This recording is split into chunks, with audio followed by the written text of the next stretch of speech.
Hello, and welcome to Heywood and stuff. If you've been here before, you know I love you, and if this is the first time, let's get acquainted. This is 10 qualities about myself that I believed to be true until I realized it was my ADHD.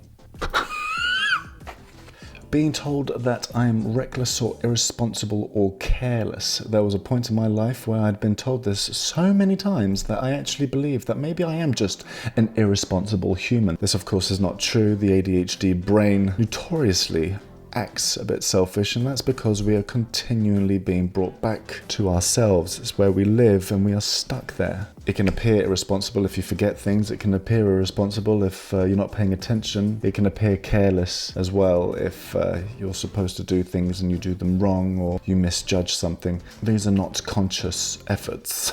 Number 2, and potentially true but not consciously, is being impatient. It's very difficult when you're having a conversation with someone with ADHD. When you notice that they're wandering away, they start tapping, they start talking, they interrupt you. You might think that they're being a bit impatient. They can't wait to take their turn to talk. This should not be confused with arrogance. This is not something that we are conscious of. To be told that we are impatient as people is very detrimental because we actually start believing it, and then, if you believe it, then it becomes it, and you could actually make it worse. Number 3, and a favourite of the ADHD community, is that you are lazy. As a child, you don't do the things that you're supposed to do. In class, you don't do the things that you're supposed to do. As a teenager, you don't do the things that you're supposed to do. And as an adult, you don't do the things that you're supposed to do. And often it comes down to other people contributing it to you being lazy. You just don't want to do it, do ya? Why would you want to do it? It's very easy to say that someone's lazy when they're not doing the things that you expect them to do, but the fact of the matter is, why wouldn't they do it if there wasn't something else going on? No one really chooses to be lazy. It's not really a choice to be lazy, more a byproduct of something else that is going on. Just as someone who is depressed may find it very difficult to do certain things, the ADHD brain also struggles and sometimes just cannot get around to doing those mundane tasks that are needed / expected of them. But they are not lazy. Cunts. What was that, 3? Here's one that is a bit difficult to admit.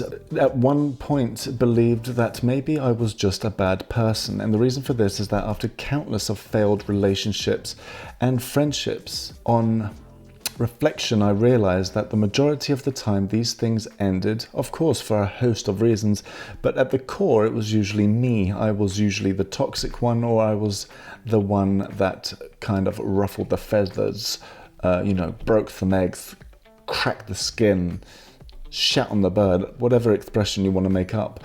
Due to my ADHD and irritability and often quick to snap, bad temper, anger, forgetfulness, all the rest of it, restlessness, often getting bored, relationships, friendships often withered and crumbled and fell apart. And at one point I started to believe the bullshit that I was hearing, that I was a bad person. It's only when looking a little further and understanding my ADHD that in fact, no.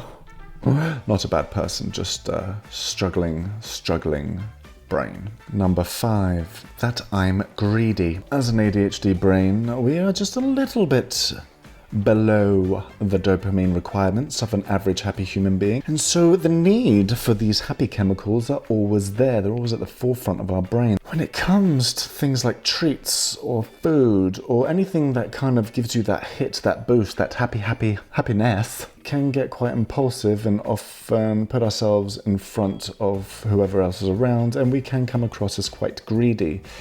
As a child, you may have been told that you're greedy because you always steal all the snacks or rummage around. I know at university even I was stealing other people's snacks, but it's that impulsivity, that desire to get that sugar hit, that dopamine that we are so lacking, that drives you to do it. And without the awareness of that, you have very little control. Greedy, it may appear so, but in truth, no.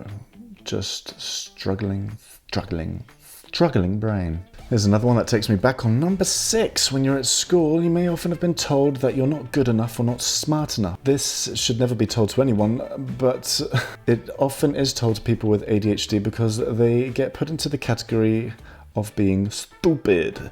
They get put into the category of just not having the intellect to be able to do certain things. Now, even if the person in question wasn't intelligent, they shouldn't be called stupid, but the bitterness about it with the ADHD brains that often it can be of high intellect, it can be a smart brain, a brain that's very capable at doing academia in certain situations. But then to be told that you're not smart or good enough can just shatter the psyche and really fuck your confidence, deplete motivation levels even more than it was already. Being told that you're not good enough or smart enough can lead you to grow up to be an adult that believes that they are not good enough or smart enough, and that, my friend, is an unhappy being and one that needs to do some work to unfuck those that fuck them. Am I right? Am I right or am I right? I've mentioned briefly about how angry we can get. Number 7 or 8 or 9. 8, number 8, number 9, number fucking 10. That I am an angry person. It is true that a lot of ADHDers may have a short fuse. We get very irritable and we snap very quickly. This is often because our brains do not have the space or capacity to get triggered and have space and react. We kind of just get triggered and react. Hence the term trigger. It's very fast. Whereas a lot of neurotypical people can be triggered by something and then manage to have space to kind of analyze what's going on and then adjust their reactions. An ADHD will get triggered and the feelings of irritability, anger, sadness will go from here to here very quickly. And so you react before you've got chance to think, hold on, it's only a dripping tap. It's only someone eating food. It's only me dog licking his balls. You're likely to burst out, get angry, throw something, hit someone, God forbid. But that reaction is there. That can then be portrayed as you being angry. And in fairness, it wouldn't be completely untrue. What is untrue is that you're an angry person. And I think it's fucking detrimental to be called something that inherently at your core you are not. It is just a byproduct of your neurological disorder. So to be told time and time again, oh, you're angry, you're an angry person, you're such an angry person, you hear that enough times and that will become your truth and you'll believe that and that will become your mindset. And then if you surrender to that, suddenly, boom, you're an angry person. And every time you trigger and every time you get angry, it's just you being you. You leave no room for adjustment or for change or for growth.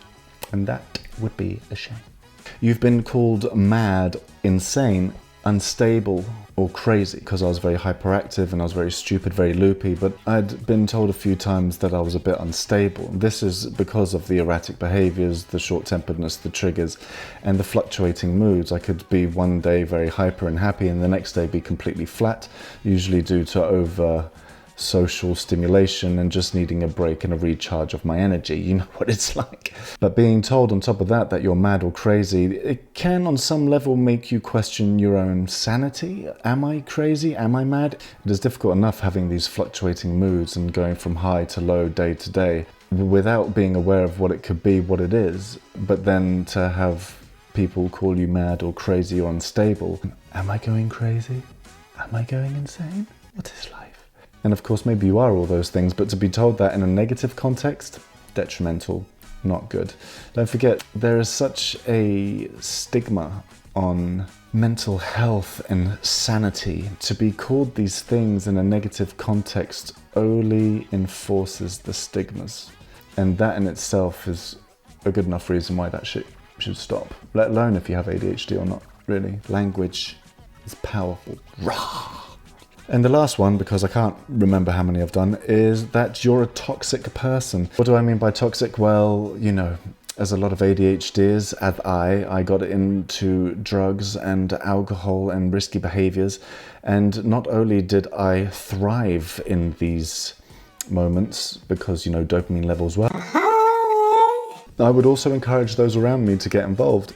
Not to be one to get drunk and do drugs on my own. I would try and get all my immediate closest friends to get involved with me. And that in itself has a toxic presence. And I guess it's difficult for people to differentiate the person from the actions of the person as being two different things. I was very much being driven by a combination of my neurological disorder and my unstable upbringing. I wouldn't say I was 100% responsible for the way that I was acting. I was very much on autopilot, and so Friday night would come along and this is my escape time, and this is the time that I'm going to feel good and get away from the madness that is my reality.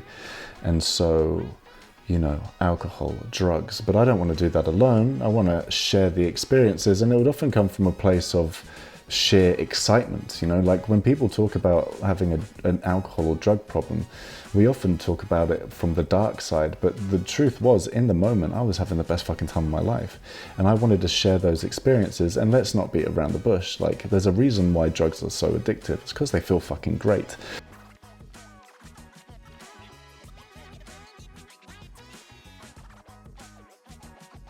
When you're 16 and you're trying a collection of candies, you want to share that with your friends. You want to share this experience, this beautiful experience, regardless of the underlying reasons why you started in the first place. Don't forget to subscribe, like, and make a comment. What would you like to see me do in the next one? I fucking love you bastards. See you later.